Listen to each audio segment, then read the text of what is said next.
Что если я скажу тебе, что маленькая Эстония однажды намеренно выпустила тысячи живых хищников прямо в Балтийское море, и морские экосистемы после этого изменились навсегда? Ученые ожидали катастрофы, рыбаки требовали остановить эксперимент, а результат оказался настолько неожиданным, что об этом случае теперь преподают в университетах по всей Европе. И нет, это не щуки и не судаки, речь идет о существах, которых в этих водах не видели сотни лет.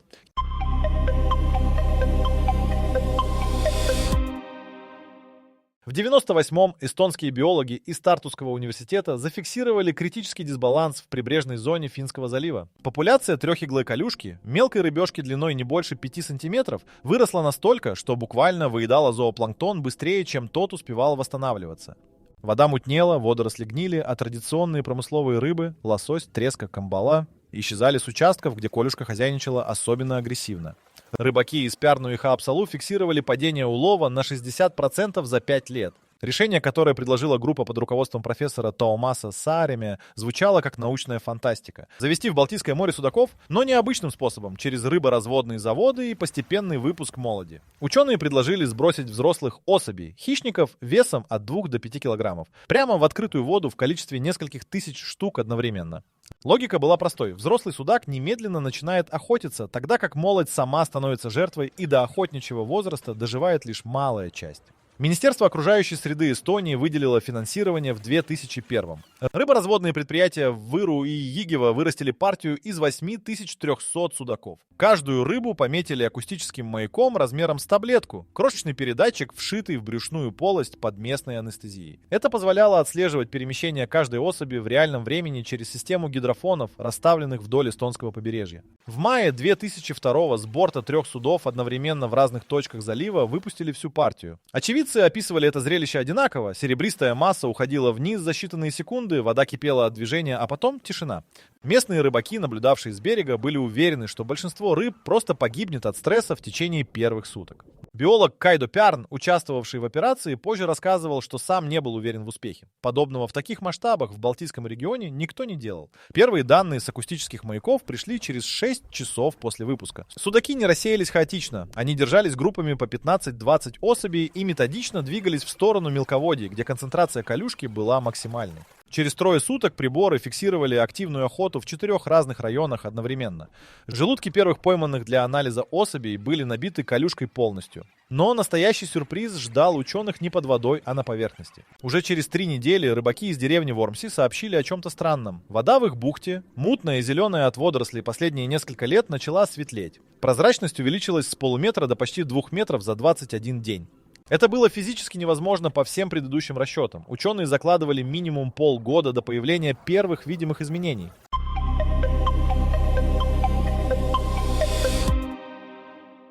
Профессор Сааремя получил звонок из Вормси в половине 6 утра. Рыбак Ян Леп, с которым биологи договорились вести наблюдение, говорил взволнованно и путанно Тадле. Вода светлеет слишком быстро, на дне видны камни, которых не было видно 8 лет. Сааремя решил, что Леп ошибается с замерами. Он приехал лично на следующий день с профессиональным секки-диском, стандартным прибором для измерения прозрачности воды. Диск опустили на веревке, он был виден на глубине 1 метра 80 сантиметров. 3 недели назад тот же замер давал 50 сантиметров. Сааремя позвонил коллегам из Хельсинского университета в тот же вечер. Финские биологи поначалу решили, что эстонцы неправильно интерпретируют данные. Совместный выезд назначили на следующую неделю. Финская группа привезла собственное оборудование и провела независимые замеры в 7 точках вдоль эстонского побережья. Результаты совпали с эстонскими до сантиметра. Тогда руководитель финской группы Мика Салминен сказал фразу, которую Сааремя запомнил дословно. «Этого не может быть, но это есть». Паника началась не из-за того, что результат был плохим. Паника началась из-за того, что никто не мог объяснить механизм. По всем расчетам, 8000 судаков физически не могли съесть достаточно колюшки за 3 недели, чтобы вызвать такое изменение. Популяция колюшки в заливе оценивалась в десятки миллионов особей. Даже если каждый судак поедал по 100 рыб в день, что физиологически невозможно. Цифры не сходились. Кайдо Пярн провел расчеты 3 раза, меняя исходные данные. Результат не менялся. Судаки не могли сделать это в одиночку. Ответ нашли случайно. Лаборант Марет Кивистик анализировала пробы воды из бухты Вормси под микроскопом и обнаружила резкое падение концентрации зоопланктона. Но не того, которым питается колюшка. Исчез специфический вид веслоногих рачков, который сам питается фитопланктоном, да, микроскопическими водорослями, делающими воду мутной. Колюшка в огромных количествах поедала этих рачков, тем самым косвенно защищая водоросли. Когда судаки начали массово уничтожать колюшку, рачки восстановились за считанные дни и принялись за фитопланктон с удвоенной силой. Это был каскадный эффект. Биологи называют его трофическим каскадом. Удар по одному звену цепи запустил цепную реакцию через несколько уровней экосистемы одновременно. Судаки не просто ели колюшку, они меняли поведение всей пищевой сети.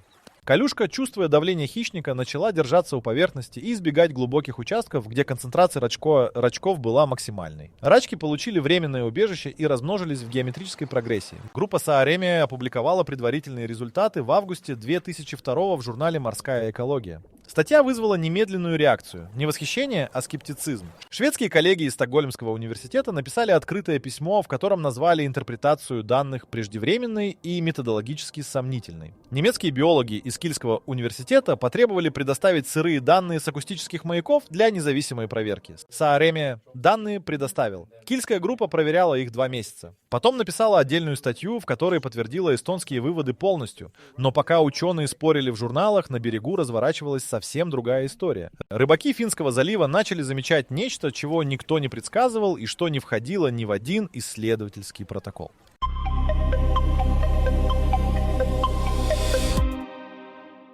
Рыбак Ансмяги из поселка Кихну вытащил сети в середине июля 2002 и не поверил глазам. В ячейках билась крупная камбала. Не один экземпляр, а 12 штук за один замет. Последний раз он видел камбалу в этих водах в 96-м. Мяги позвонил соседу, тот позвонил своему брату в Пярну, и к вечеру история облетела все побережье. Рыбаки начали менять маршруты, возвращаясь на участки, заброшенные много лет назад. За 3 недели июля уловы камбалы вдоль эстонского побережья выросли в 4 раза по сравнению с аналогичным периодом 2001-го. Это фиксировали не только рыбаки. Таможенные декларации в рыбных портах Пярну и Куресааре показывали резкий скачок объемов. Государственный департамент окружающей среды Эстонии запросил объяснение у группы Сааремяe.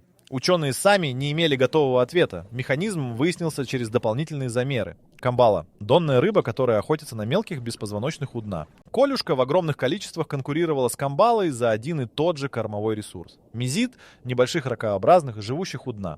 Когда судаки подавили популяцию колюшки, мезиды восстановились так же быстро, как веслоногие рачки в открытой воде. Камбала, которая держалась на больших глубинах из-за нехватки корма, вернулась на привычные мелководья. Но одновременно с этим позитивным сдвигом начались процессы, которые никто не закладывал в модели. В конце июля гидрологи зафиксировали аномальное цветение нитчатых водорослей в районе острова Муху. Длинные зеленые нити покрыли прибрежные камни сплошным ковром на протяжении нескольких километров. Местные жители жаловались на запах, туристы отказывались купаться.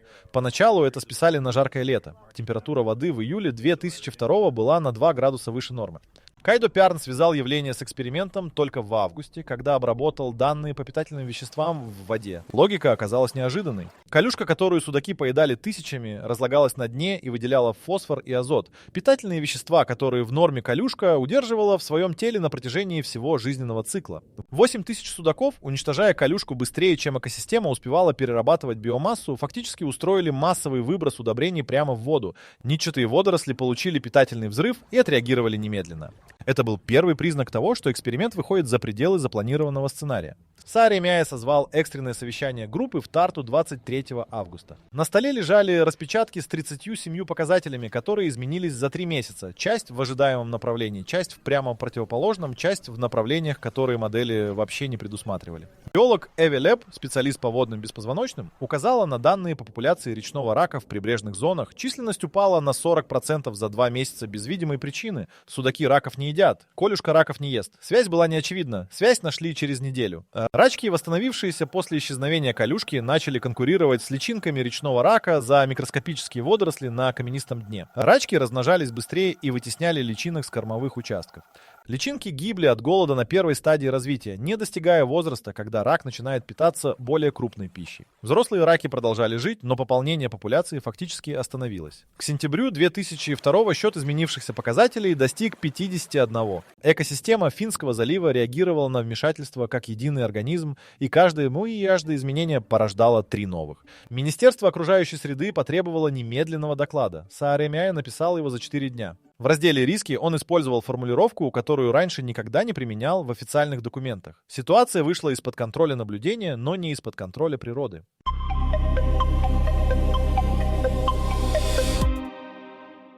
Доклад Сааремяя лег на стол министра в пятницу вечером. В понедельник утром министерство уже получило запрос из Финляндии. Хельсинкские рыбопромышленники требовали объяснений, потому что финские рыбаки в Финском заливе тоже начали замечать изменения. Финская сторона не участвовала в эксперименте, не давала согласия и узнала о нем фактически постфактум. Дипломатическая нота из Хельсинки пришла через 2 недели после доклада.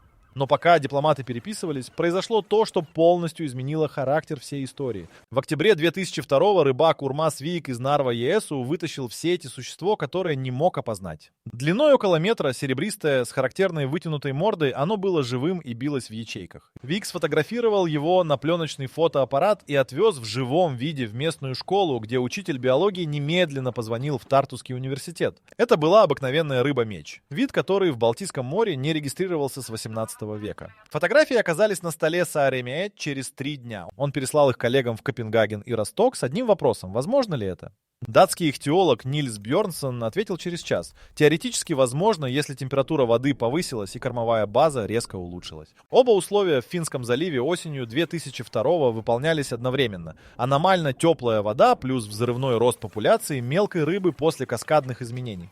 Рыба-меч зашла в Балтику из Северного моря, следуя за косяками сельди, которая в свою очередь двинулась в залив за планктоном. Планктон расцвел из-за изменений, запущенных судаками 2 месяца назад. Цепочка причин растянулась на 1000 километров и 4 трофических уровня. Сааремяя позже скажет, что именно в этот момент понял: они не просто изменили локальную экосистему, они дернули за нитку, которая оказалась частью гораздо большей сети. Следующие 2 недели принесли еще 3 сообщения о нетипичных видах в эстонских водах. Рыбаки с острова Хиумаа поймали 2 тунцов, небольших, по 40 килограммов каждый. У берегов Сааремаа видели дельфинов-белобочек, которые обычно держатся в Северном море и в Балтику заходят крайне редко. В ноябре у Таллинского залива зафиксировали косяк атлантической скумбрии, вида которой в этих водах последний раз массово появлялся в 40-х годах прошлого века. Орнитологи подключились сами, без запроса от биологов. Сотрудник эстонского орнитологического общества Тит Мянт сопоставил данные наблюдений за птицами с хронологией эксперимента и обнаружил прямую корреляцию. Колония большого баклана на острове Вормси увеличилась за летний сезон на 230 гнездящихся пар, рекордный прирост за все время наблюдений с 1973 года. Бакланы питались именно той рыбой, популяция которой выросла после подавления колюшки. Данные по бакланам оказались важны по неожиданной причине. Баклан – птица, которая удобряет скалы и прибрежные острова пометом в огромных количествах. Резкий рост колонии означал резкий рост объема помета, смываемого дождями в море. Это добавляло в воду дополнительный азот и фосфор поверх того, что уже выделялся от разложения колюшки. Цветение водорослей у муху, которое в сентябре начало затихать, в ноябре вспыхнуло снова, и на этот раз охватило втрое большую площадь. Сааремяя к этому моменту перестал называть происходящее экспериментом. В рабочих записях он начал использовать другое слово – процесс. Эксперимент имеет начало, середину и конец. То, что происходило в Финском заливе осенью 2002-го, конца не имело и, судя по всему, не собиралось останавливаться само по себе.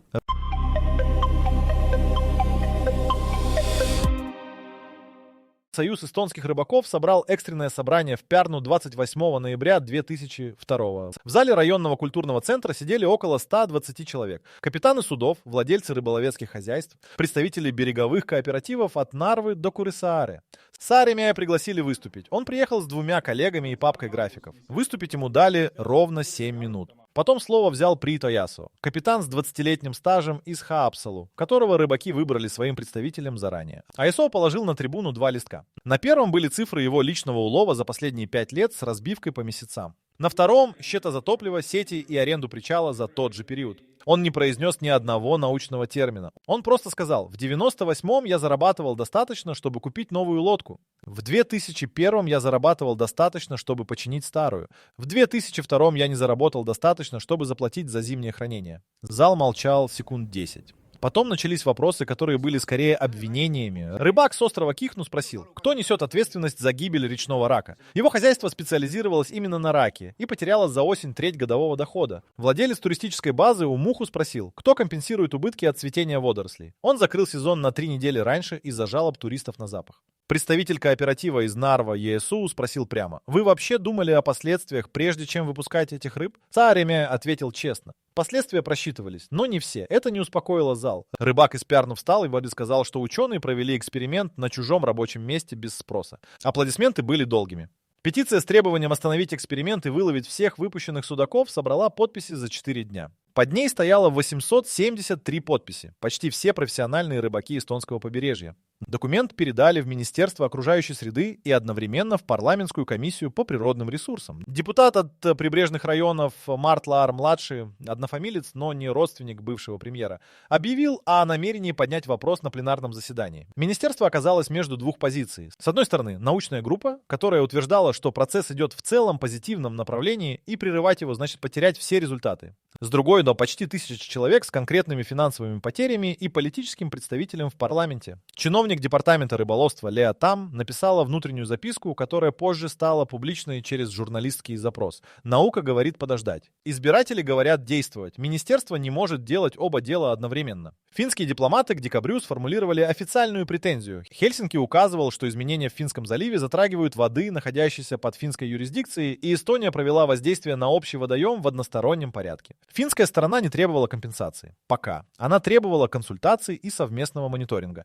Это автоматически превращало локальный научный проект в международный дипломатический вопрос. Сааремяя узнал о финской ноте из газеты. Министерство не сочло нужным информировать научную группу напрямую. Он позвонил в департамент и попросил о встрече. Ему назначили время через 3 недели. За эти 3 недели произошло еще одно событие, которое окончательно изменило расстановку сил. И оно пришло не из моря и не из министерства, а из маленькой деревни на острове Вормси, где все и начиналось.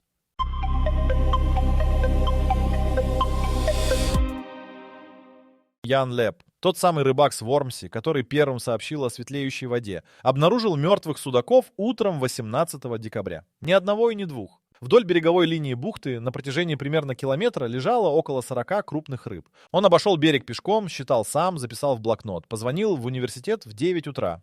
Пярн приехал к полудню с контейнерами для образцов. Вскрытие первых 10 особей дало неожиданный результат. Рыбы были истощены, желудки пустые, жировые запасы израсходованы полностью. Причина смерти не болезнь и не травма. Судаки умерли от голода. Это противоречило всей логике эксперимента. Колюшки в заливе оставалось еще в достаточном количестве. Акустические маяки фиксировали активное движение выживших судаков, температура воды не упала критически.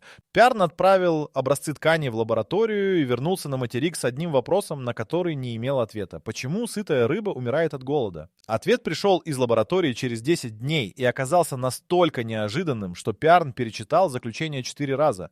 В тканях погибших судаков обнаружили высокую концентрацию цианотоксинов, ядов, которые вырабатывают сине-зеленые водоросли при цветении. Судаки не умерли от голода в прямом смысле. Токсины поразили их печень и нарушили способность усваивать питательные вещества. Рыбы ели, но не могли переработать пищу. Внешне это выглядело как истощение. Источником токсинов было то самое цветение нитчатых водорослей умуху, которое в ноябре охватило втрое большую площадь, чем в сентябре. Течение в заливе перенесли токсины на север, к Вормси. Судаки, охотившиеся в этом районе, накапливали яд в тканях постепенно. Каждая съеденная колюшка добавляла дозу, потому что колюшка тоже фильтровала воду и накапливала токсины в своем теле.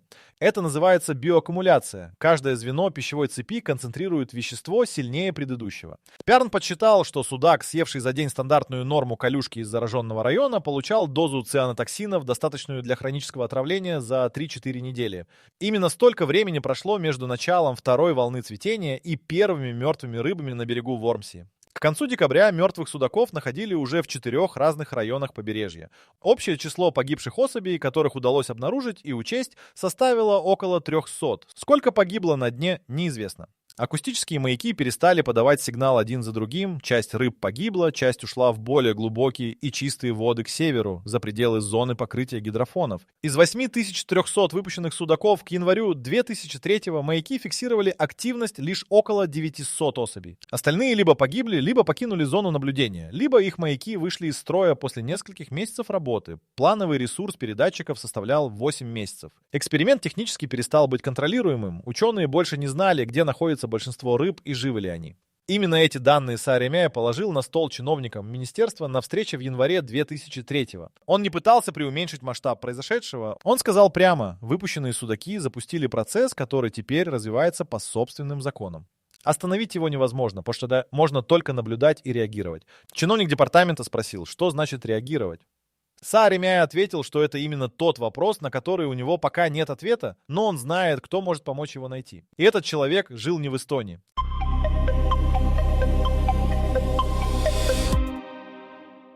Человек, о котором говорил Сааремия, звали Карл Густав Линдстрём, шведский эколог, 71 года, работавший в Упсальском университете. В 70-х он описал первый задокументированный трофический каскад в Балтийском море. Изменение экосистемы Ботнического залива после исчезновения тюленей. С тех пор Линдстрём изучал каскадные процессы в замкнутых морских системах и опубликовал 47 научных работ на эту тему. Он был единственным живым ученым, который видел подобное раньше.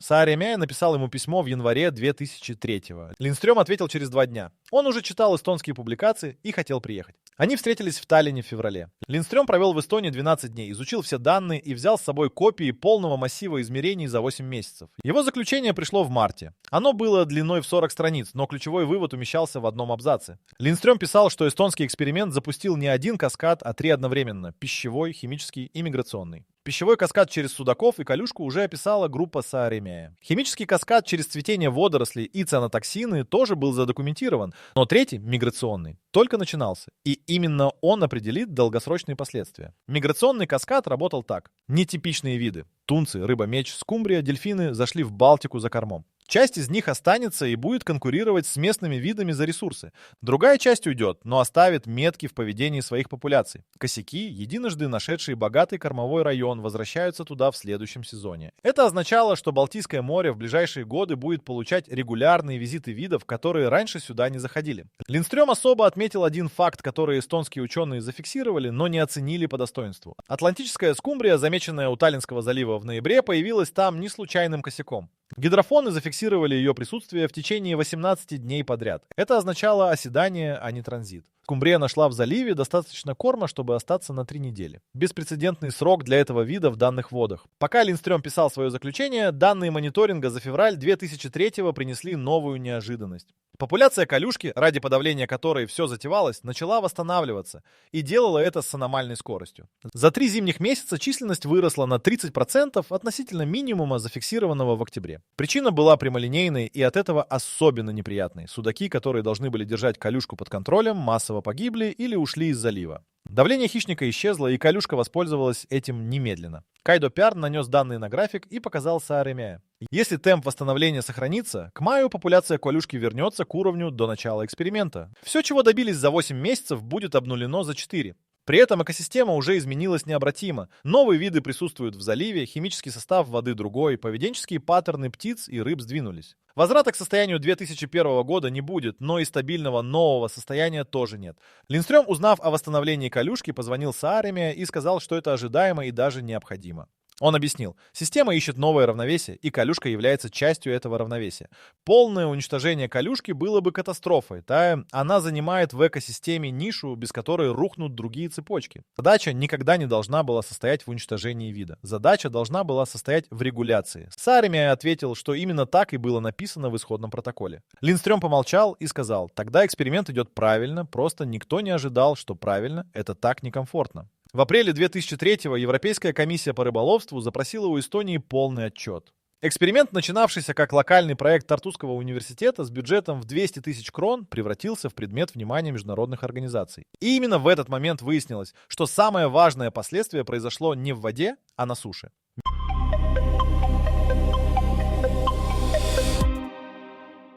Полный отчет для Европейской комиссии занял 87 страниц и включал данные по 163 измеряемым показателям. Сааремия отправил его в Брюссель в мае 2003-го. Через 3 недели ему позвонили из комиссии и сообщили, что отчет был разослан в 24 страны, всем членам и наблюдателям, имеющим выход к морю. Норвегия, Нидерланды, Португалия, Греция запросили дополнительные материалы в течение 2 недель. Причина такого интереса была конкретной. В 2003-м Европейский Союз разрабатывал новую директиву по управлению морскими экосистемами. Ключевой вопрос директивы – допустимо ли активное биологическое вмешательство в морские экосистемы и при каких условиях? Эстонский эксперимент был единственным задокументированным случаем масштабного вмешательства в Балтийском регионе за последние 30 лет. Брюссель получил живой прецедент именно тогда, когда искал данные для законодательной базы. Журнал Nature опубликовал статью о Финском заливе в июне 2003-го. Ненаучную работу группы Сааремия, репортаж. Автор провел неделю в Эстонии, взял интервью у рыбаков, ученых и чиновников. Статья вышла на 4 страницах под заголовком, который в переводе звучал примерно как «Маленькая страна, большой каскад».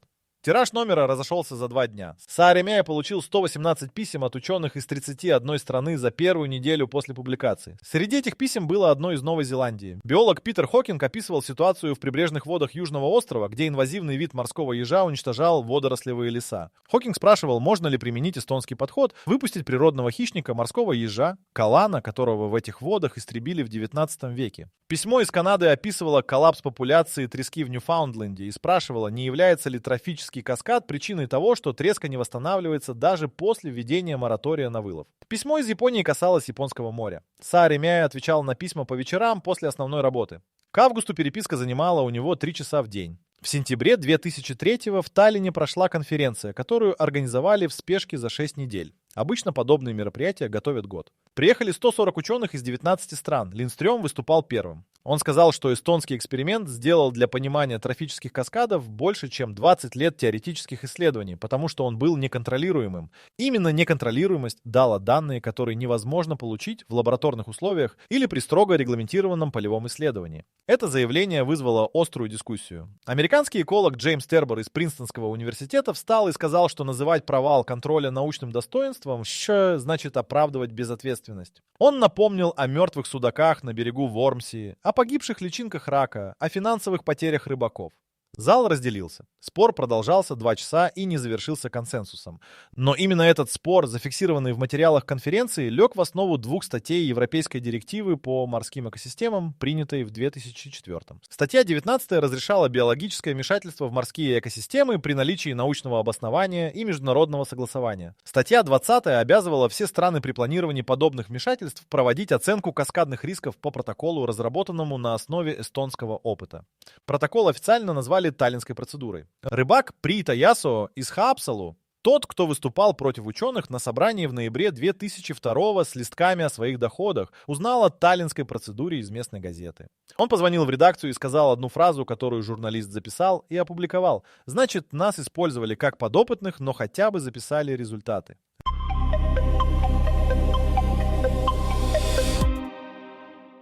К 2005-му Финский залив выглядел иначе, чем в 2001-м, и иначе, чем в 2002-м на пике эксперимента. Система нашла новое равновесие, но не то, которое планировали ученые, и не то, которого боялись рыбаки. Прозрачность воды в прибрежных районах стабилизировалась на уровне 1,5 метров.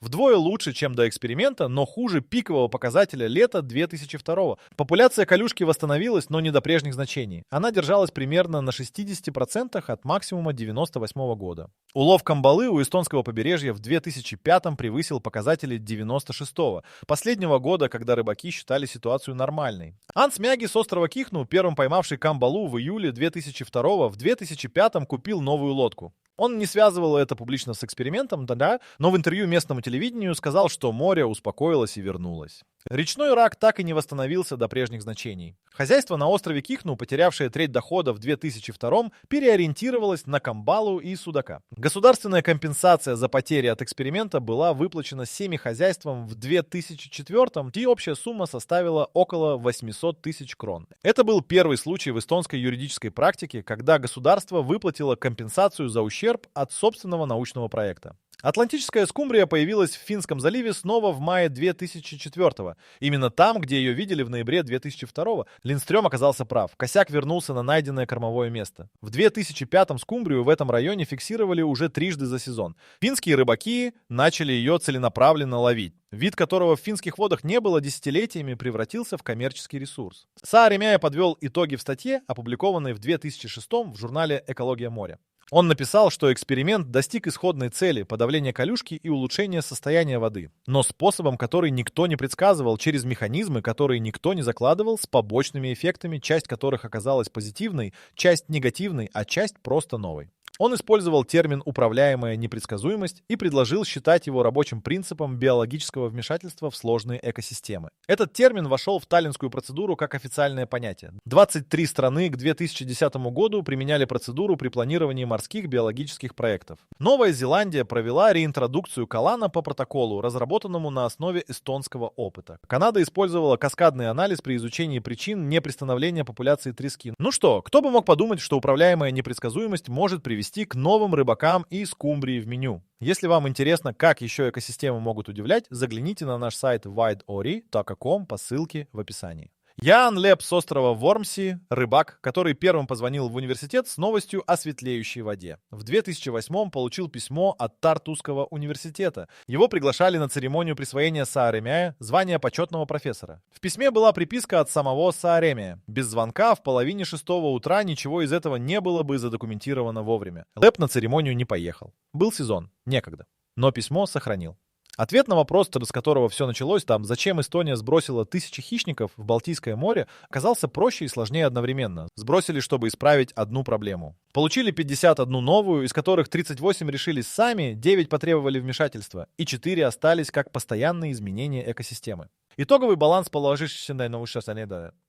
баланс положительный, но никто не планировал именно этот баланс. Море само решило, каким он будет.